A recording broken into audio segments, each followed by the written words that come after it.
What would happen to your business if all of your employees were suddenly unable to access any data and you saw a message like this appearing on your computers? What would you do? In this video, I'm going to walk you through a short case study of one business that was hit with ransomware on two different occasions, but had two very different outcomes, one being about 3 days worth of downtime and the other being only a couple of hours.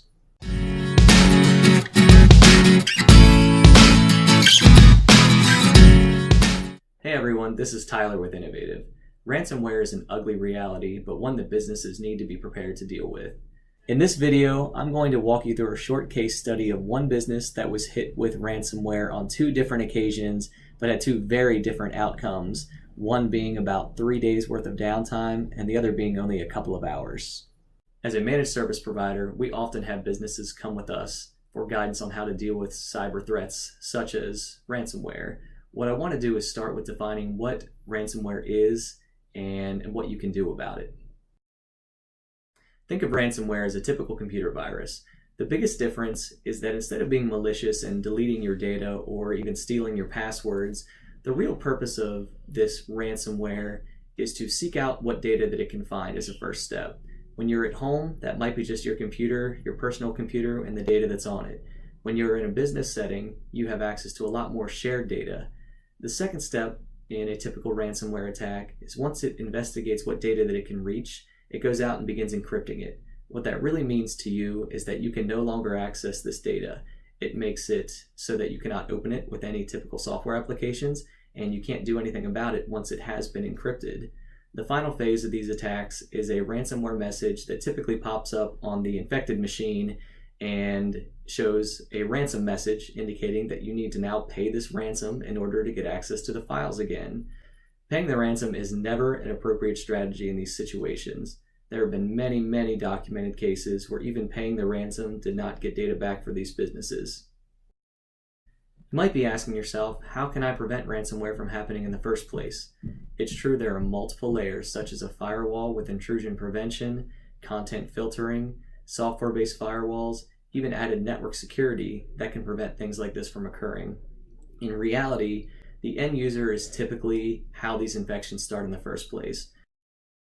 The best example, or the one that we typically see the most, is a user clicking a link within an email that was not valid. It might look like it's coming from Amazon or UPS.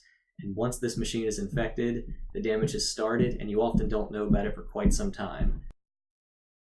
Truly, the only remediation strategy at this point is a good backup and recovery solution. Let's talk about our customer that was infected with ransomware. It all started with a call coming in early one morning that just indicated that one user couldn't get into a couple of files.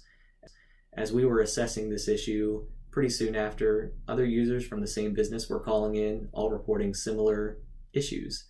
We quickly found out this was a bigger issue than we had anticipated, and our worst fears became realized when a ransomware message popped up on one of their machines. The best strategy at this point is to make sure the infected machine is taken off the network, which is what we did.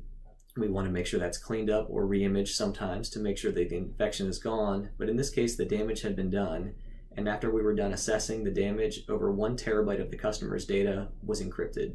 They could not access it, and all of a sudden 80 users were down and they could not take care of their customers. Fortunately, the customer did have a fully functional, cloud-based file backup system. It was protecting the data multiple times a day and retaining several weeks of data off-site. We began going into a disaster mode, and we began recovering this data back to their server. It took over 3 full days until this customer was fully back up and running again. The backup worked as intended, but it wasn't aligned with the customer's recovery time objective, or RTO.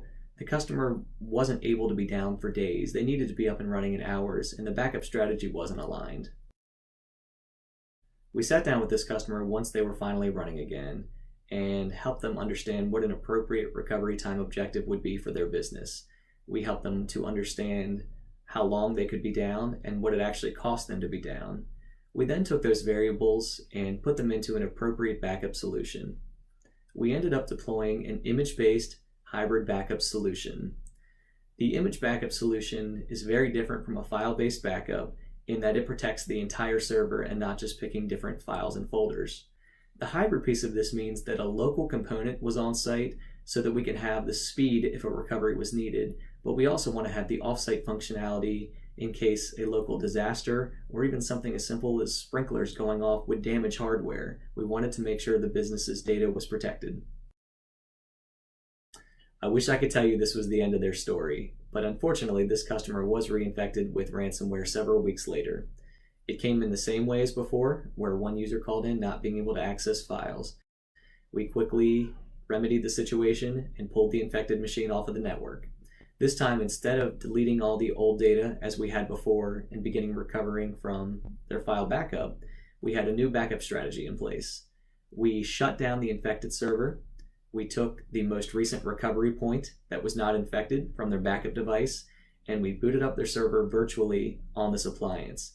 This got the customer back up and running much quicker, and after some brief testing with a couple of key staff users, we opened it up to everyone. And all in all, within 1 hour, the customer was fully back up and running without any issues. No one had to be reconnected or repointed to anything. It was just as if the server healed itself and was back online again. A few days later, the customer gave me a call to say thank you. He appreciated that our team was able to recover him so quickly. He appreciated that he had the right solution for his business, and I'm very happy to report that this customer is thriving and we are still their trusted IT advisors. I would strongly advise anyone watching this video to take a moment and sit down with their trusted IT advisors and discuss what their current backup solution is. Make sure the strategy aligns with your recovery time objective so that you're not caught in a similar solution like our customer was the first time. We would be more than happy to sit down and discuss these same things with you if you don't already have a trusted IT advisor. Thank you guys so much. We really appreciate you watching this. Have a fantastic day.